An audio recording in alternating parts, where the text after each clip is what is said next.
Prime, podcast for curious mind.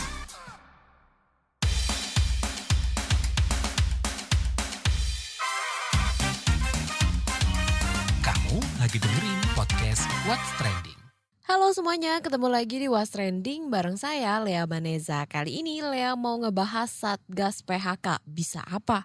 Nah, wacana pembentukan Satuan Tugas Pemutusan Hubungan Kerja Satgas PHK kian menguat. Hal ini disampaikan Menko Perekonomian Airlangga Hartarto merespon kekhawatiran tentang resiko terjadinya gelombang PHK imbas kenaikan upah minimum.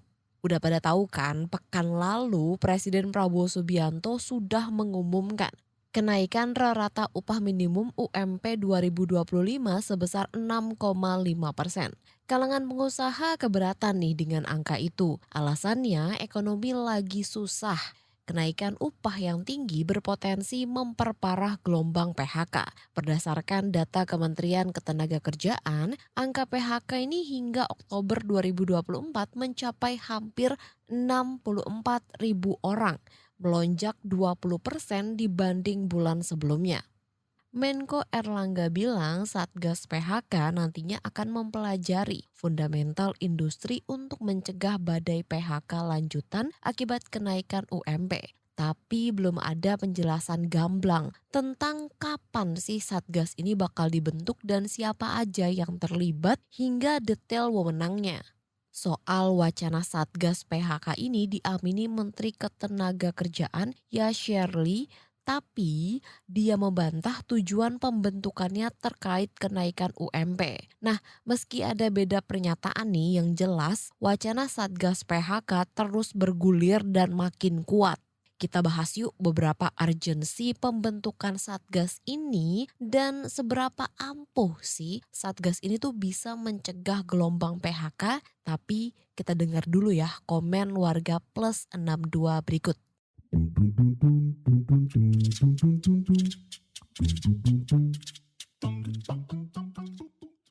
Yang pertama komentar @ailurxx. UMP naik 6,5%. Gak ada artinya buat bos gue. Tetap aja gaji segitu-segitu aja. @val_xx. UMP naik 6,5%.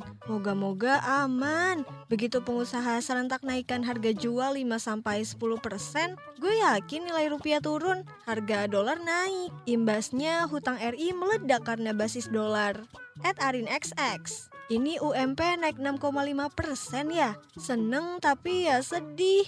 Ya Allah, kenapa gak seneng aja sih aku? @alexxx. 6,5% nasional itu besar. Biasanya UMP Jawa 3-5%. @rekixx. Cara ngitungnya gimana bro? Lanjut @nabixx. Seperti yang saya khawatirkan kemarin, Presiden mengumumkan kenaikan UMP secara nasional 6,5% tanpa memberi dasar formulasi. Ini rawan ditolak baik oleh pekerja maupun pengusaha. Kalau jadi sengketa, implikasinya ketidakpastian hukum untuk UMP 2025 dan kebingungan di lapangan. @sutrisno_xx. PHK kok disatgasi? Aneh. @dwixx. Satgas gunanya apa? @Mr. Vladimir XX. Bikin regulasi bingung sendiri. Sebuah kebijakan juga membutuhkan sumber daya. Apakah efektif? Berkaca pada satgas-satgas yang dibentuk, sudah gak efektif. Ujung-ujungnya bubar, buang-buang anggaran. @ganendra_xx. Satgas bertugas memitigasi resiko PHK. Kalau kenaikan UMP perusahaan tidak mampu membayar, lantas apa yang bisa dilakukan Satgas? Aneh. @rikoxx. Ya, Satgas PHK muncul karena pemerintah tahu akan terjadi PHK massal. Ya memang ada kebijakan, selalu ada resiko. Yang terakhir komentar @dekpong_xx. Banyak komen-komen orang gak bersyukur. Cukup ucapkan terima kasih Bapak Presiden. Kami tunggu gebrakan-gebrakan selanjutnya. Kami yang waras tahu semua tidak bisa instan. Dan kami yakin niat tulus Bapak demi rakyat.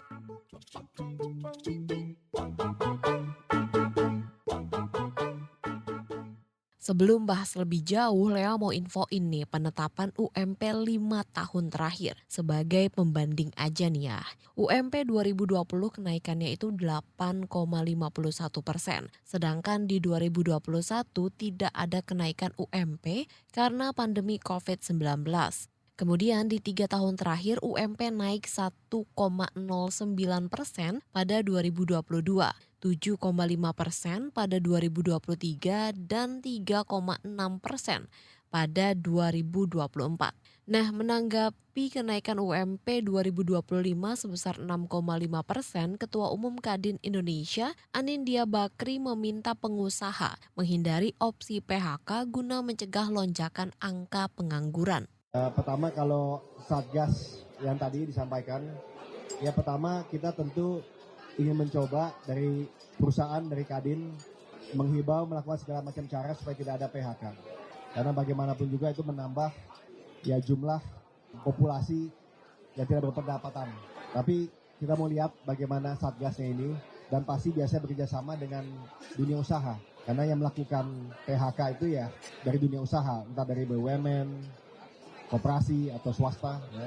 Jadi ya kami akan berkomunikasi melihat, tapi dari sisi Kadin sendiri sih tentu ya kami menghimbau. Karena memang sebagai pengusaha juga kita berpikir untuk keberlanjutan kan. Jadi kadang-kadang pilihan itu tidak enak ditempuh, tapi kadang-kadang ya menjadi pilihan. Tapi kami melihat cukup banyak upaya-upaya untuk mencegah dan mencari jalan lah supaya tidak kejadian.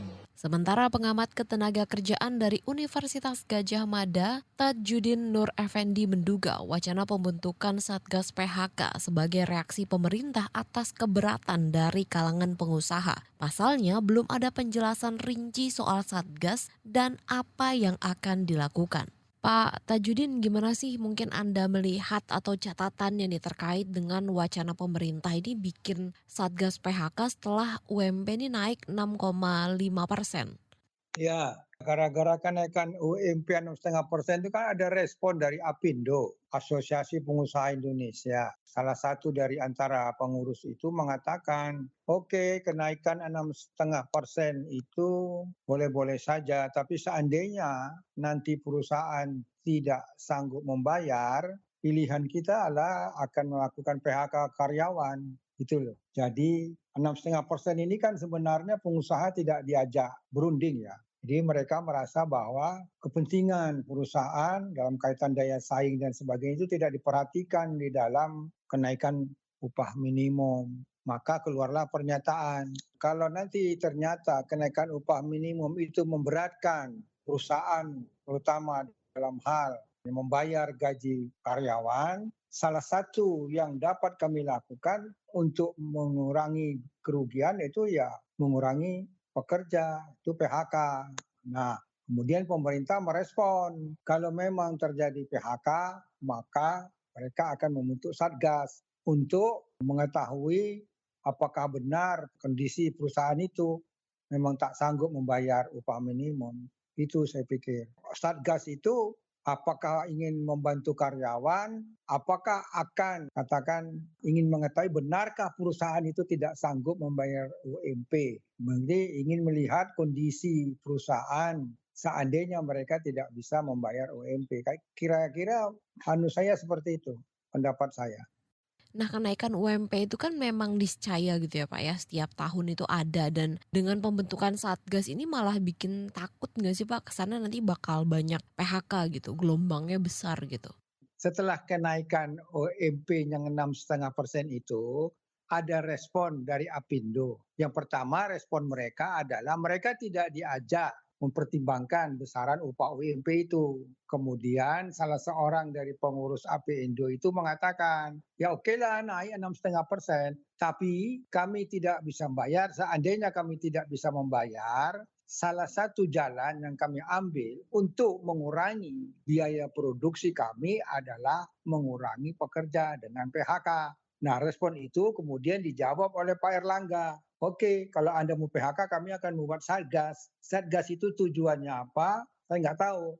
Tapi jelas ada sedikit tersirat di situ di media itu.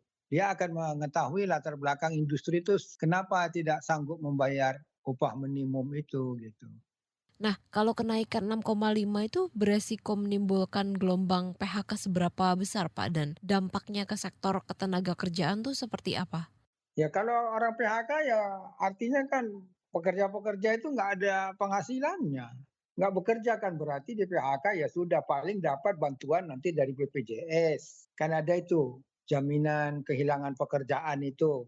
JKP itu mungkin dapat dari sana mereka kalau mereka bayar iuran. Kalau nggak bayar nggak dapat iuran. Tapi kan kalau terjadi gelombang PHK ya tentunya pemerintah harus bertanggung jawab dong. Karena PHK sekarang ini katakan hampir sudah terjadi hampir 100.000 sampai akhir November kemarin saya dengar sekitar itu sudah. Jadi artinya gelombang PHK sudah potensi PHK itu akan menjadi besar dengan ada UMP gitu loh. Kenaikan UMP ini akan bertambah besar. Sekarang aja sudah terjadi PHK di beberapa industri, contohnya di industri tekstil itu loh, Sritex, dan kemudian di beberapa industri manufacturing, mereka PHK katanya karena daya beli masyarakat menurun, mereka terpaksa mengurangi produksi. Kemudian UMP dinaikkan dengan harapan daya beli meningkat, tapi dikhawatirkan perusahaan tidak sanggup bayar kenaikan itu. Nah, maka katanya ancaman dari Apindo semacam peringatan apa ancaman saya nggak tahu. Iya, kalau tidak sanggup membayar kami ya terpaksa kami untuk mengurangi biaya produksi kami ya salah satu cara ya mengurangi pekerja yaitu PHK. Ya kalau mereka memang bertanggung jawab terhadap keputusan kenaikan UMP itu 6,5%, kemudian perusahaan tidak sanggup membayar, ya mereka harus tanggung jawab itu PHK itu. Mencarikan kerja atau memberi bantuan sosial atau apa, saya nggak tahu. Jadi Satgas ini nggak jelas, saya belum jelas ini apa tugasnya. Tugasnya akan menampung PHK kemudian mencarikan kerja, apakah akan melihat ke industri, apa benar industri itu tidak sanggup membayar UPP yang dinaikkan. Ini kan kita belum tahu, ini kan baru rencana. Saya baca di media karenanya baru rencana, baru istilah kalau bahasa mas sekarang itu baru omon-omon, belum benar gitu. Jadi gini, dalam bahasa kasarnya, Apindo mengancam itu karena mereka tidak diajak rembukan dengan kenaikan 6,5% itu. Artinya dianggap pemerintah tidak memperhatikan situasi perusahaan-perusahaan industri di Indonesia, gitu loh. Seandainya itu tadi, Satgas itu mau ngapain? Apakah ingin membantu pekerja yang di PHK, mencarikan kerja atau menciptakan kerja untuk yang PHK, atau memberi bantuan kepada yang PHK, atau salah satu yang itu mereka akan melihat apa benarkah industri itu tidak sanggup membayar upah minimum yang dinaikkan itu. Apa separah itukah kondisi industri di Indonesia sampai tidak sanggup membayar UMP yang naik 6,5% itu. Nah ini belum jelas ini apa tugasnya. Satgas itu kan satuan tugas kan. Satuan tugas itu biasanya khusus. Iya mereka akan melakukan kalau memang terjadi potensi besar-besaran PHK karena perusahaan tidak sanggup membayar kenaikan UMP yang 6,5% itu. Ya pertama mungkin mereka akan membantu yang PHK mungkin ngasih bantuan bansos atau mengeluarkan tuh tunjangan jaminan kehilangan pekerjaan itu. Atau mereka melihat ke perusahaan mengapa alasannya. Kalau enggak mereka mau mengambil tindakan dengan perusahaan yang mungkin gitu loh. Karena kan mereka yang tidak sanggup, yang tidak mau membayar kenaikan upah minimum itu kan ada sanksinya itu. Kira-kira nih ya Pak ya, ada bayangan gak sih kira-kira siapa aja yang mesti mengisi Satgas dan mereka tuh mesti ngapain gitu, apa yang dikerjakan?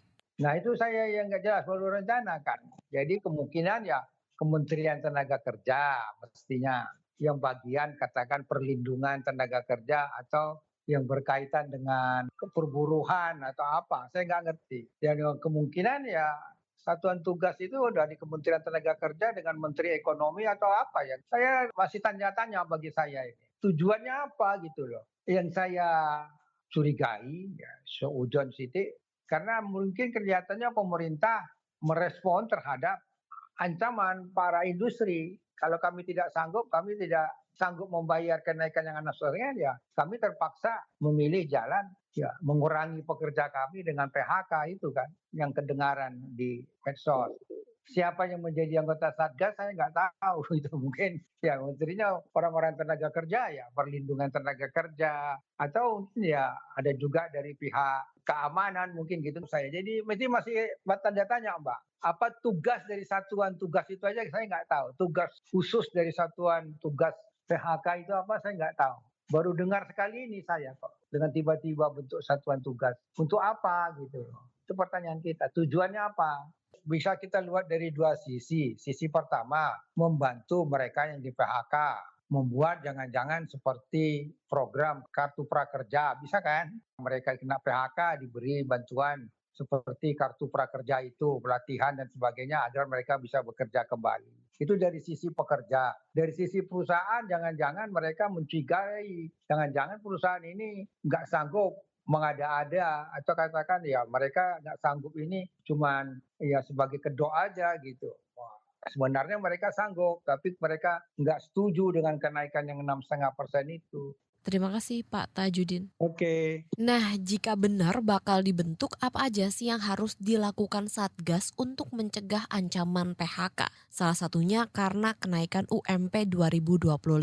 Kita obrolin bareng analis Indonesian Labor Institute, sekaligus Ketua Majelis Penasehat Organisasi Konfederasi Serikat Buruh Seluruh Indonesia KSBSI, Dr. Rekson Silaban. Pak, ini kan pemerintah ini menaikkan UMP 6,5% gitu ya Pak. Dan setelahnya pemerintah ini mengungkap wacana untuk membuat Satgas PHK. Nah, gimana sih Bapak catatannya terkait dengan hal ini? Jadi saya lihat belum jelas ya Mbak ya, Satgas PHK itu fungsinya apa. Yang saya tahu itu di media dibilang itu akan meneliti kemampuan fundamental masing-masing sektor industri. Jadi bukan langsung ke tingkat perusahaan menurut saya yang sejauh ini saya lihat. Karena SK-nya kan belum ada kan. Nah, jadi itu berarti masih melakukan kajian sistem, tidak untuk menindaklanjuti bila ada terjadi potensi PHK di satu perusahaan gitu. Jadi dia kayaknya bekerja secara makro level gitu, bukan di tingkat individual company. Penting nggak sih Pak atau ada urgensi nggak sih Pak untuk membentuk Satgas setelah menaikkan UMP 6,5% gitu? Ya, kemarin saya katakan ya penting ya, selalu aja penting. Karena di Indonesia ini kan gap antara peraturan dengan implementasi kan selalu tinggi ya. Misalnya itu pengemplangan itu ketidakpatuhan upah minimum itu kan tinggi di atas 30%. Karena memang secara kenyataan banyak industri atau perusahaan-perusahaan khususnya di kelompok UMKM itu nggak mampu membayar UMP itu. Tapi kan karena banyak pekerja Indonesia, artinya kita kelebihan surplus tenaga kerja, jadi selalu saja ada orang mau digaji di bawah UMP. Walaupun tahu itu melanggar peraturan, tapi daripada tidak kerja, kan butuh ada uang, butuh pengalaman, butuh juga kepanjangan beban orang tua. Jadi kedua, semua juga orang tahu bahwa itu pengawasnya ketenagakerjaan Indonesia kan banyak masalah di samping karena kurang personilnya, juga dilihat ada masalah independensi dan banyak yang meragukan kalau masih mempercayakan kepada sistem lama ya tidak ada akan kemajuan gitu loh. Jadi saya sih mendukung aja ada pembentukan itu. Cuman ya supaya jangan tumbang tindih, dia harus bertindak sebagai pengawas. Jadi preventif aja dia. Misalnya salah satu tugasnya bisa aja saya usulkan di satu daerah itu perusahaan-perusahaan yang berencana akan PHK karena kenaikan upah 6,5% boleh mengundang Satgas ini untuk diskusi bagaimana kira-kira apakah ada jalan keluar yang ditawarkan Satgas atau jalan keluar untuk membuat jangan langsung PHK masif. Jadi saya kira masih penting lah dibentuk. Yang penting jelas tugasnya dan outputnya mau dihasilkan apa. Pak, tapi kalau merujuk ke pernyataannya Menko sendiri mengatakan kalau Satgas ini nanti bekerjanya di meneliti fundamental dari industrinya. Nah, apakah ini cukup gitu Pak untuk mungkin menghentikan atau mungkin menekan laju gelombang PHK gitu Pak? Dia tidak mungkin juga langsung akan bisa mengatasi gelombang PHK. Dia paling berfungsi untuk dua hal. Pertama, mungkin memperlambat gelombang PHK masif karena ada nanti di masa untuk berdiskusi, bernegosiasi seperti yang terjadi di Sritex kan. Akhirnya kan karena diskusi dibilang untuk di PHK gitu. Bisa ada skenario pemerintah. Mudah-mudahan pemerintah punya juga skenario. Satgas ini kan pasti tugasnya bukan decision maker. Dia mengambil data, meneliti, terus ngasih opsi untuk segera ditindaklanjuti oleh pemerintah. Apalagi Satgas ini kan nanti saya kira akan bukan hanya diikuti oleh pemerintah, timnya pasti ada juga tim yang dari luar pemerintah. Jadi dia bisa berfungsi untuk slow down, memperlambat terjadinya PHK masif. PHK masif ini juga terjadi kadang-kadang kan karena dilihat pengusaha tidak ada kepedulian pemerintah, tidak ada opsi mereka juga, ya udah mereka langsung PHK. Karena mereka kan lebih bagus PHK sekarang dari PHK kemudian, karena akan banyak nanti biaya pesangon yang mereka keluarkan. Nah, kemudian yang kedua itu, Indonesia ini kan memang rentan terhadap PHK yang berhubungan dengan upah nilai uang. Karena kita memang dari dulu mengembangkan sistem industri yang murah atau cheap labor policy, kebijakan industri yang dengan upah murah. Jadi kita itu bukan seperti Cina yang sekarang ya, bahwa berkembangnya itu udah di industri-industri manufaktur yang punya value added, yang bisa berkompetisi di internasional. Kita ini bersaing dengan Bangladesh, bersaing upah dengan Kamboja, bersaing upah dengan Vietnam. Jadi kalau kita naik sedikit, harga barang kita tidak kompetitif di pasar internasional, karena ada negara lain yang upah minimumnya lebih murah dari Indonesia. Nah, jadi desain polisi industri kita, kebijakan kita itu memang perlu juga diteliti oleh Satgas ini. Apakah masih terus Indonesia berkompetisi secara internasional dengan mengandalkan upah murah, atau kita bergeraklah ke industri yang lain secara perlahan. Tentu saja nggak bisa dramatis ya, karena itu kan butuh penyesuaian. Tapi sepanjang masih gini-gini terus, kan ini upah ini sudah mulai saya ada gerakan buruh, saya 30 tahun, ini masalahnya kan ini aja bolak-balik. Karena nggak ada desain sistem pengupahan dan yang berhubungan dengan juga desain kebijakan industri kita ke depan. Apakah kita akan melangkah meningkat ke industri yang lebih mengandalkan keahlian, jangan mengandalkan teknologi rendah. Karena memang Indonesia ini banyak penduduknya tidak skill, pendidikannya rendah. Dari dulu selalu mengundang investasi yang cheap labor ya, yang dengan teknologi rendah, gaji rendah. Tapi kan selalu bersaing dengan begitu, ya kita selalu kalah dengan negara-negara yang lebih miskin dari kita. Nah, waktunya lah Satgas ini mengasih rekomendasi bahwa ke depan ini untuk menuju Indonesia emas itu, kita sebaiknya meniru apa yang pernah dilakukan Korea dulu, yang awal-awal seperti kita, tapi dari meningkat industrinya. Seperti juga yang dilakukan Cina, bahwa dulu dari negara miskin, buruhnya dibayar sangat miskin. Mereka sekarang meninggalkan industri yang murah meriah itu dan mereka berangkat ke industri yang lebih tinggi sedikit gitu loh. Ya, jadinya industrinya mesti ditingkatkan gitu ya Pak, supaya tidak murah lagi tapi tetap meningkat juga industrinya dan si buruhnya itu lebih punya value lagi gitu ya. Iya, jadi misalnya kan kita tidak melihat keunggulan komparatifnya Indonesia itu atau ekonomi advantage-nya kita itu kan sebenarnya di maritim, di ekonomi kreatif, wisata, atau di palm oil atau kelapa sawit atau yang lain-lain. Kita selalu lebih suka mengembangkan industri kita yang kita di mana kurang unggul. Hanya unggul kita karena murah, itu aja. Banyak tenaga kerja, terus bisa dibayar murah. Jadi kita udah terlalu lama enjoy di sana. Kita kan buruh sekarang kan hampir 75% kan harus meminjam gara-gara upahnya nggak cukup. Nah, 6,5% juga tidak. Walaupun Apindo atau Kadin menolak, itu juga tidak terlalu banyak membantu soalnya karena pengeluaran mereka kan terus meningkat. Dulu bisa kita upah rendah di masa Orde Baru karena kita tidak mengenal teknologi pakai handphone. Sekarang kan hampir berapa ya, 20% kali atau 10% itu upah itu proporsinya untuk beli pulsa. Karena nggak mungkin lagi orang hidup tanpa pulsa. Itu loh contohnya. Jadi tambah 6,5%, akan naik lagi BPN, nanti pajak, ya walaupun pengusaha memang itu agak susah, tapi buruh juga tetap susah. Karena kita memang susah kita untuk naik upah, sensitif kita terhadap harga. Karena ada negara-negara lain yang menawarkan upah lebih buruk dari kita dan kondisi kerja yang lebih buruk. Masa kita bersaingnya di situ terus? Jadi kita harus keluar lah dari sistem upah murah itu. Dan Satgas ini saya kira bisa merekomendasikan peta jalan ke depan kita itu bagaimana supaya kita jangan hanya bersaing di sistem upah murah begitu. Oke, baik.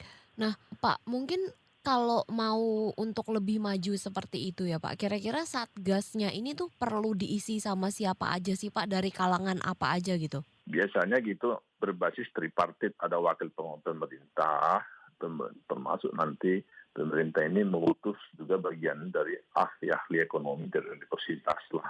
Bagian dari pemerintah itu ya, yang mengetahui desain baru ekonomi Indonesia ke depan. Kita harus shifting sekarang kita dari kebijakan upah murah ke kebijakan upah yang menengah lah. Ya tahu harus tinggi ya, karena tinggi kita juga kan nggak menguasai teknologi, skill kita juga tidak. Baru komposisi yang lain ya seperti dari Kadin atau Apindo juga masuk lah.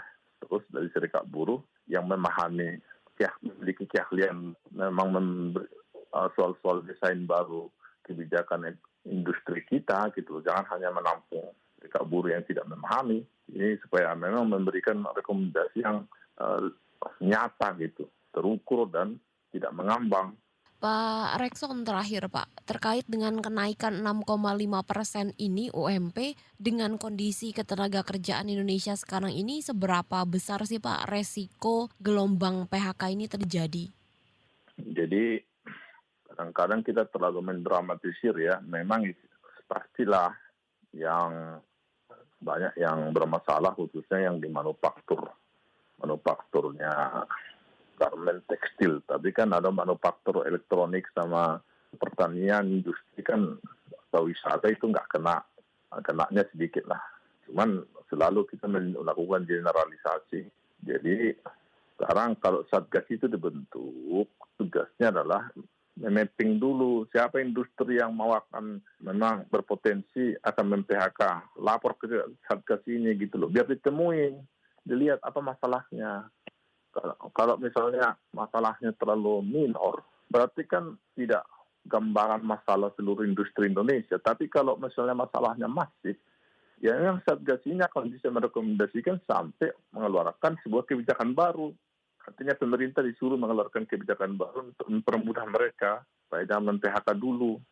Apa itu nanti insentif yang diberikan ke mereka atau fiskal polisi yang cocok, itu nanti tergantung case by case kan, gitu. Cuman gini kan kita tidak tahu kan, hanya diancam masif. Masifnya yang mana, masif apa gitu loh. Kita tidak tahu karena data kita memang terjadi peningkatan kemarin PHK. Tapi kebanyakan itu kemarin itu bukan hanya soal karena penurunan kinerja ekonomi Indonesia ya atau kinerja mereka, tapi banyak memanfaatkan situasi bisa mem-PHK di masa Omnibus Law kemarin. Karena kan kontrak bisa seumur hidup. Ya udah dikontrak. Semua orang yang sudah permanen kan jadi dikontrakin. Ada waktunya ketimbang mereka mengantisipasi undang-undang Omnibus Law akan jadi. Takutnya nanti pasal itu dihapus. Jadi banyak kemarin yang di PHK, pekerjakan kembali tapi statusnya kontrak. Iya. Atau mereka relokasi kepada UMP yang paling murah. Makanya lebih banyak itu terjadi kan PHK di Banten, DKI yang mahal UMP-nya. Oke, baik. Berarti hal-hal inilah yang perlu jadi perhatian gitu ya Pak, yang diambil langkah-langkahnya gitu ya? Iya, dan mereka harus terukur kan. Artinya yang didata Satgas ada misalnya 120 perusahaan dengan jumlah pekerja segini dari sektor ini. Langkah-langkah yang sudah akan siapkan, yang direkomendasikan untuk pemerintah. Memang ada yang harus direlakan. Tidak semua bisa juga diselamatkan kalau memang itu berasal dari kinerja perusahaan itu yang memang tidak efisien, tidak produktif. Nah, yang diselamatkan ya diselamatkan, yang punya harapan. Tapi kalau memang habis kontrak dari luar negeri, gara-gara memang sudah habis kontrak, kan itu bukan kesalahan karena 6,5%. Memang mereka mengalami deadline, sudah memang habis kontrak, pemesanan bahan baku atau pemesanan bahan-bahan yang mau diekspor dari Indonesia. Oke, baik Pak Rekson. Terima kasih banyak ya Pak ya. Oke Mbak, thank you.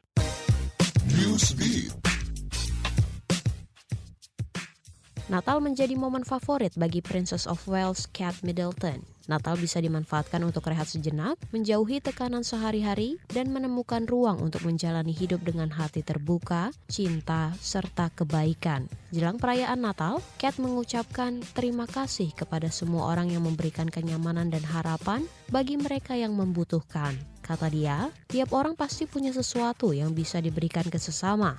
Misalnya, kata-kata yang lembut, telinga yang mau mendengarkan, lengan yang merangkul pundak yang lelah, atau cukup berada di samping seseorang. Kate bilang, semangat cinta Natal adalah hadiah terbesar yang diterima manusia. Natal mendorong kita mencintai tanpa rasa takut, dan cinta adalah cahaya yang bersinar terang di momen-momen tergelap. Pemerintah Singapura meminta warganya yang berusia dewasa melakukan tes HIV secara mandiri, minimal sekali seumur hidup demi mengantisipasi penyebaran dan infeksi. Adapun bagi kelompok berisiko, diminta tes rutin tiap 3 hingga 6 bulan sekali. Berdasarkan catatan Kemenkes Singapura pada 2023, rata-rata pasien HIV baru terdeteksi ketika sudah memasuki stadium akhir. Sedangkan pasien HIV yang tergolong infeksi parah mencapai 52%. Member Blackpink Rose jadi perbincangan warga plus 62 karena mempertanyakan keyakinan banyak orang bahwa menikah dan punya rumah adalah standar kebahagiaan. Penyanyi lagu EPT ini mengaku sangat bahagia melajang. Ia pernah ada di hubungan yang tidak sehat dan pengalaman itu dituangkannya dalam banyak lagu. Kendati begitu, Rose bersyukur sudah melewati relasi-relasi toksik tersebut.